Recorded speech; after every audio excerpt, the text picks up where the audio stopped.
మోందా తుఫాను నేపథ్యంలో శ్రీకాకుళం జిల్లా వ్యాప్తంగా భారీ వర్షం కురిసింది. ఈ వర్షానికి అనేక చోట్ల లోతట్టు ప్రాంతాలు జలమయ్యాయి. దీంతోపాటు ప్రధానంగా శ్రీకాకుళం పట్టణ కేంద్రంలోని అనేక ప్రాంతాల్లోని అయితే నీటిలో అనేక ఇల్లు కూడా మునిగిపోయిన పరిస్థితి నెలకొంది. ఇళ్లలో కూడా భారీగా వరద నీరు చేరిన పరిస్థితి. ప్రస్తుతం మనం శ్రీకాకుళం పట్టణంలో ఉన్నాం. సార్ ఇప్పుడు చెప్పండి, ఇదే కాలనీ అండి? ఇది ఇందిరానగర్ కాలనీ ఎక్స్టెన్షన్ సార్. ఇది ఎప్పుడు వాటర్ వచ్చినా the water is stagnated sir. ఇది మున్సిపల్ అథారిటీస్కి 3 years బట్టి కూడా తెచ్చాము.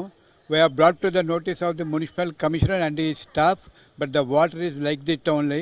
Because of the stagnated water it has become a bathing place for buffaloes, bathing place for pigs and a breeding place for mosquitoes. We have been requesting so many times, but the problem is like this. If the same thing continues, we have no other go but to leave Srikakulam only.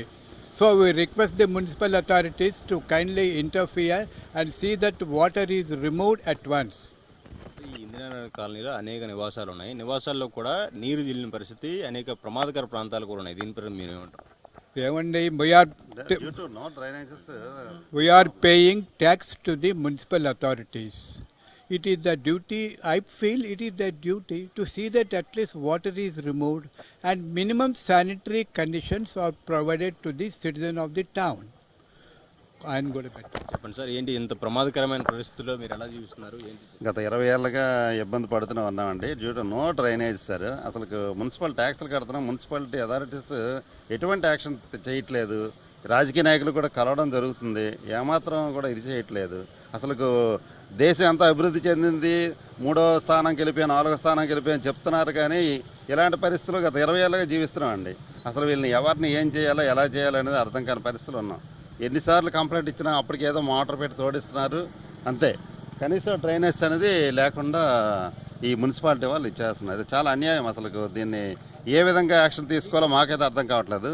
Complaint పెట్టాల్సిన కేంద్రం, రాష్ట్రం, మంత్రులు అందరికీ కంప్లైంట్లు పెడుతున్నాం. తీసుకునే నాదురు కనిపించట్లేదు మాకు. చాలా బాధాకరమైనటువంటి విషయం అండి ఇది. వెంటనే తగు చర్యలు తీసుకుంటారని ప్రార్థిస్తున్నాం. సార్ మీరు చెప్పండి, ఇక్కడ ఎలాంటి ప్రమాదకర పరిస్థితులు? ఈ గత 20 సంవత్సరాలు బట్టి ఇదే ప్రాబ్లం అండి మాకు. ఆ మాత్రం వర్షం పడినా సరే వాటర్ స్టాగ్న్ అయిపోతుంది. వెహికల్స్ వెళ్ళేటప్పుడు నైట్ టైం ఏమైనా వచ్చినట్టు ఈ గోతులు పడిపోయి ప్రమాదాలు కూడా జరిగే అవకాశాలు ఉన్నాయి. మేము అందరికీ కంప్లైంట్లు ఇవ్వడం కూడా జరుగుతుంది, కానీ ఎవరు దీని మీద యాక్షన్ మాత్రం తీసుకోవట్లేదు. మీరు చెప్పండి, ఇక్కడ ఇది ఎందుకు కట్టారు సార్? ఇక్కడ ఒక ఆయన హౌస్ కడతానని కన్స్ట్రక్షన్ కన్నా ఇది గొయ్యి పెట్టి మరి ఏం క్లియర్ చేయడం లేదు. కొద్దిగా వాటర్ పడగానే అదంతా నిండిపోతుంది. రెండోది వర్షం పడితే అందరి ఇళ్ళలోకి నీరు వెళ్ళిపోవడం. ఏదో ఎన్నోసార్లు కంప్లైంట్ ఇచ్చినా ఎవరు రెస్పాండ్ అవ్వడం లేదు. ఒకళ్ళు ఇచ్చినన్ను టెంపరీగా ఏదో పెడుతున్నారు, మోటార్ పెడుతున్నారు, కానీ అది తాత్కాలికమే. మళ్ళీ వర్షం పడగానే మళ్ళీ మామూలుగా అయిపోతుంది. దానివల్ల పాములు వచ్చేయడాలు, దోమలు విపరీతం, పిల్లలు, ఓల్డేజ్ పీపుల్ గట్రా ఉన్నారు, చాలామంది సఫర్ అవుతున్నారు సార్. దీని మీద గవర్నమెంట్ స్పందించవలసిందిగా కోరుతున్నాను సార్. అయితే ఇందిరానగర్ కాలనీలోని ప్రధానంగా శ్రీకాకుళం నడిబొడ్డున ఉన్న ఈ కాలనీలో అనేక ఇబ్బందులు పడుతున్నామని, వర్షం పడితే చాలు ఇక్కడ కాలనీ వాసుల్లోకి, కాలనీలోని ఉన్న ప్రతి ఇంట్లో కూడా నీరు వచ్చేస్తుందని, దీనివల్ల పాములు, పురుగులతో కూడా తీవ్ర ఇబ్బందులు పడుతున్నామని, అంతేకాకుండా ప్రధానంగా ఇక్కడ డ్రైనేజ్ వ్యవస్థ లేకపోవడంతో 20 ఏళ్ళుగా ఇబ్బంది పడుతున్నామని కూడా ఇక్కడ కాలనీ వాసులు చెప్తున్న పరిస్థితి. కెమెరా రాజుతో సునీల్, సాక్షి టీవీ, ఇందిరానగర్ కాలనీ, శ్రీకాకుళం.